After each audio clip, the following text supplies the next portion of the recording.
দেবে দেবে দেবে নিশ্চয়ই।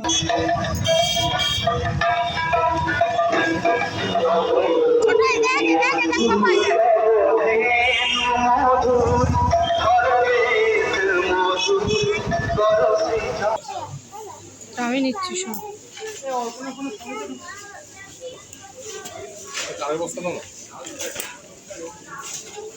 আর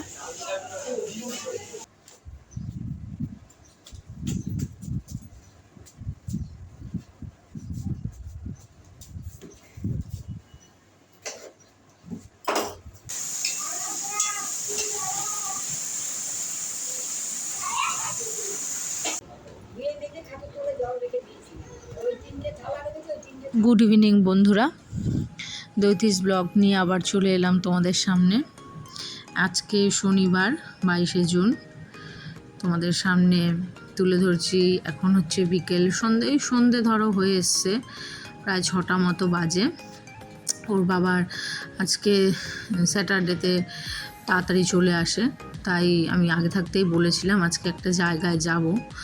আসলে সেই জায়গাটায় অনেক দিন ধরেই যেতে ইচ্ছে করছে আমার, কিন্তু সব সময় ওই জায়গাতে যাওয়াও হয় না, আর গেলে যাকে দেখতে বা যেটা করতে যাব তাকে পাওয়া যায় না। এটা আমাদের বাড়ির সামনে দুর্গা মণ্ডপ, এখানে পুজো হয়।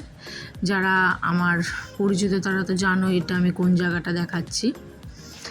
এবার বলতে বলতে চলে যাচ্ছি, আজকে মনে হয় কোনো বিয়ের ডেটও আছে, বেশ সেই জায়গাটায় লাইটিং করেছে। চলে এলাম সেই জায়গাটায়। জায়গাটা কোথাও নয়, যারা চেনো তারা তো ভালো করে বুঝতে পারছো।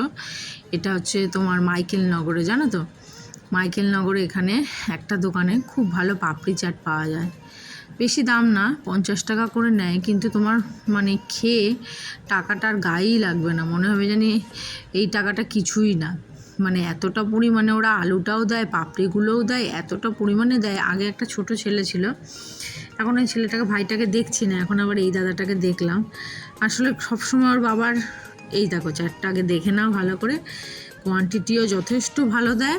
এবার আর খেতে তো খুবই ভালো। যাই হোক, অনেক দিনের ইচ্ছা পূর্ণ হলো, পাপড়ি চাট তো খেয়ে নিলাম। এবার আমরা মহাজাতির এদিকে চলে এসেছি, মানে এদিকে একটু কাজ আছে। ওর বাবা একটু মাংসও নিয়ে নিচ্ছে, কারণ রবিবার সকালবেলায় তাড়াতাড়ি করে বেশি দেরি করে একটা দিন দেরি করে ওঠে, পরে দেরি হয়ে যায় বাজারঘাট করে, তো রান্নাও অনেক দেরি হয়ে যায়। ওই কারণে ওর বাবা বললো আমি মাংসটা নিয়েই নিই। এই দোকানটায় মাংসটা খুবই ভালো, এটা মহাজাতিতে। এবার মহাজাতিতে জানো এখানে মেলা বসে, এখানে মেলাটা মনে হয় ওই রথের মেলাটা বসেছে।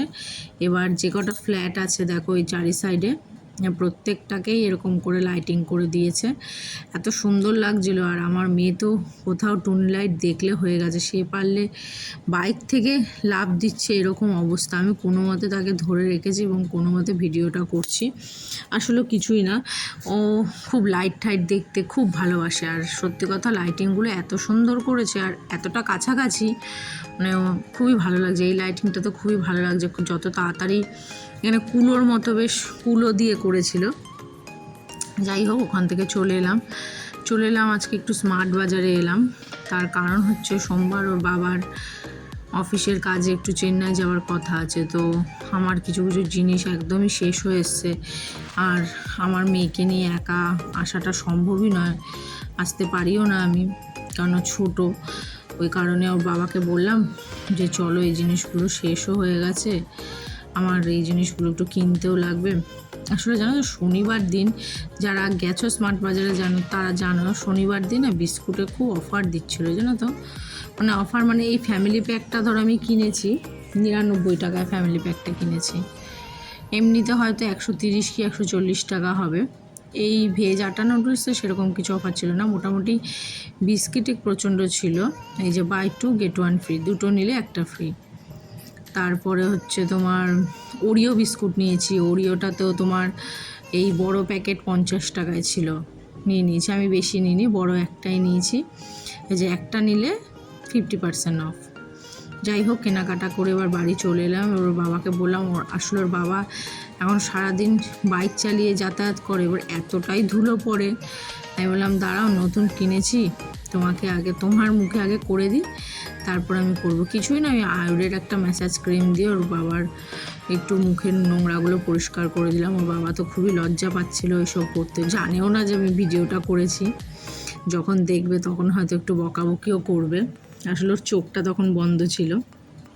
যাই হোক, শনিবার দিন আর বেশি কিছু করিনি, এসে ওই বাবাকে ওরকম ওই ম্যাসাজ করে ঠরে দিয়ে ক্রিম দিয়ে তারপর আমরা খেয়ে ঠেয়ে তাড়াতাড়ি শুয়ে পড়েছি।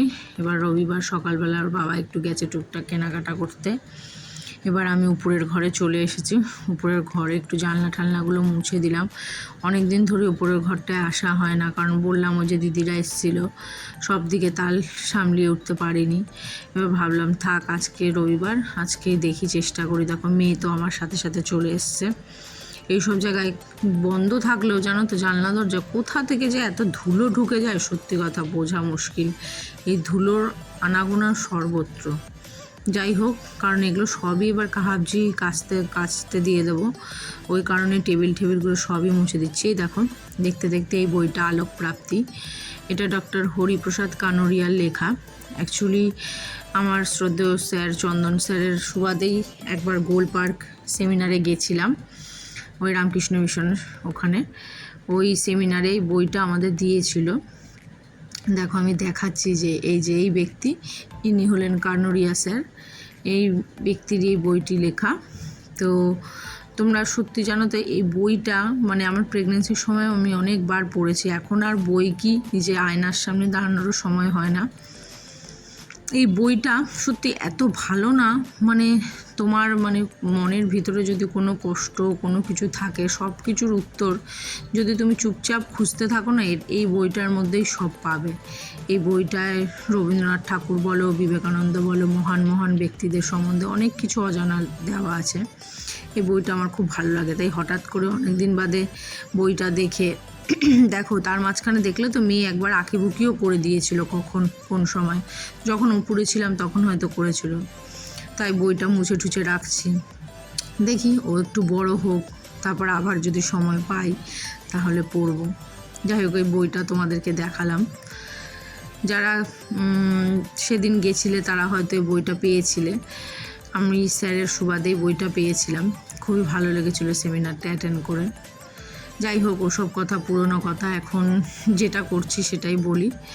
কিছু নেই, পুরনো এই উপরের ঘরটায় এসেছি তো, পুরনো স্মৃতি সত্যি খুব ভালো লাগে, মনে পড়লেও ভালো লাগে সেই দিনগুলোর কথা। যাই হোক, এখন বাকি কাজগুলো সেরে নিচ্ছি। এই টিভির উপরে অনেক নোংরা পড়ে, এইগুলোর টিভিটা ঢাকতে ভুলে গেছিলাম, দেখি এবার ঢেকে দেব। এই আলমারিটার উপরেও সব নোংরা পড়েছিল, সব কিছু একবারে পরিষ্কার করে দিলাম, করে ঠরে দিয়ে তোষকগুলো তো আগের দিনই রোদে দিয়ে গেছিলাম, তোমাদের দেখিয়েছি। আজকে তোষকটা ভালো করে যে খাটগুলো ঝেড়ে বিছনাটা ভালো করে পেতে নেব, কারণ যদি বিকালবেলায় অনেক সময় মেয়েটাকে নিয়ে আসে, ও একটু বসে, তো অনেক দিন ধরেই ঘরটায় ঢুকতে দিচ্ছিলাম না, যেহেতু ঘরটা একটু অগোছালো ছিল। তাই ভাবলাম তোমাদেরকে একবারে পরিষ্কার করেই দেখাই। শুধু সব কিছুই ঝাড়া হয়ে গেছে, মোটামুটি অম্বাবচি পড়েছে, তাই আমি ঝুল ঝাড়িনি, ওই কাপড় দিয়ে যতটুকুনি মুছে ঝাড়া যায় ততটুকুনি করে ঝেড়েছি, ঝুলটা পরে ঝাড়বো।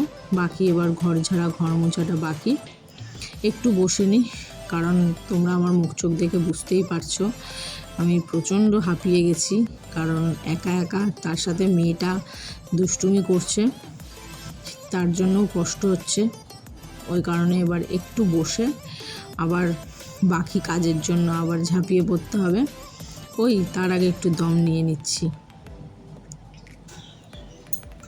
এখনও রান্নার কিছু বাকি আছে, মেয়ের স্নান করানো বাকি, সব কাজ বাকি আছে।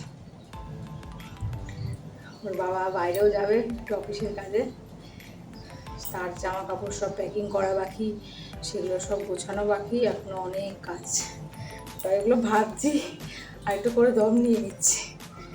ঠিক আছে, চলো আবার দেখা হচ্ছে। এবার চলে এলাম রান্নাঘরে।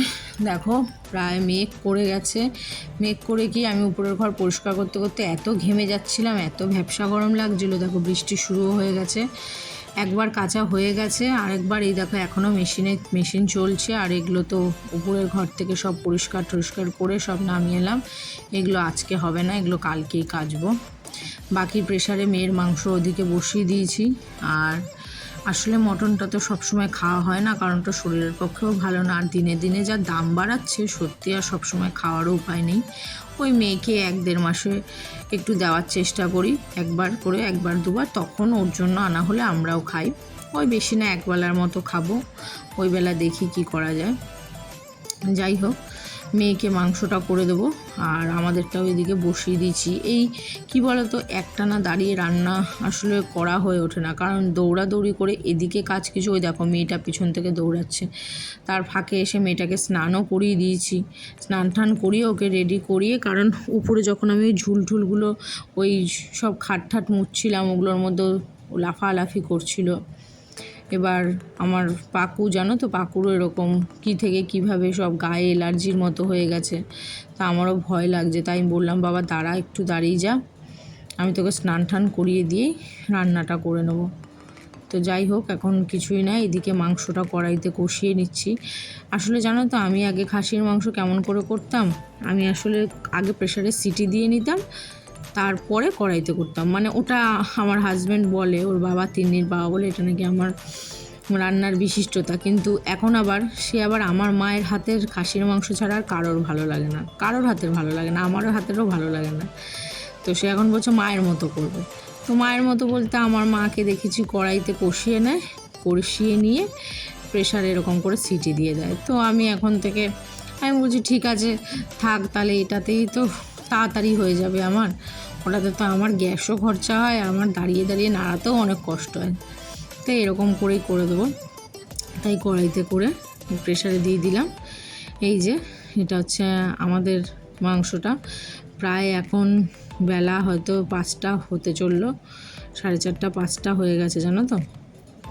এই যে এটা আমাদের রান্না। আর বাচ্চাদেরটা ঝোলটাও তোমাদের দেখা হয়নি, ওর বাবাকে খেতে দিয়ে দিচ্ছি। এই দেখো, এটা হচ্ছে বাচ্চারটা, ওটা একটু পাতলা করে করেছিলাম। আমি একটু পুজো দিয়ে নিচ্ছি, কারণ অম্বাবুচি লেগেছে, তাই মা পুজো দিতে পারবে না। তাই রান্নাবান্না সেরে ওদিকে ওর বাবাকে খেতেও দিয়ে দিলাম। দিয়ে এবার আমি পুজোটা করে নিচ্ছি। পুজো বলতে দেখতেই পাচ্ছ, সব ঠাকুরদেরই মোটামুটি মুখ ঢাকা, শুধুমাত্র গুরুদেবদেরকে আর গোপালকে তো বলে অভুক্ত রাখা যায় না, তাই আমি শুধু গোপালকে দিয়েছি, আর আমাদের 2 গুরুদেব আর বজরংবলীকে দিয়ে দিয়েছি। এবার দেখো মেয়েটাকে ও ঠাকুমা খাইয়ে দিয়েছে আজকে। আমি বললাম যে, কারণ আমি সত্যিই সময় পেয়ে উঠছি না আর খাওয়ানোর, আমি কখন খাওয়াবো, তাই বললাম দেখো যদি খায় ভালো, নাহলে যতটা খাবে ততটাই খাওয়াও, কারণ আমার আর খাওয়াতে যে ওকে বসবো সেই সময় নেই, প্রায় 4:30 5টা বাজতে চললো।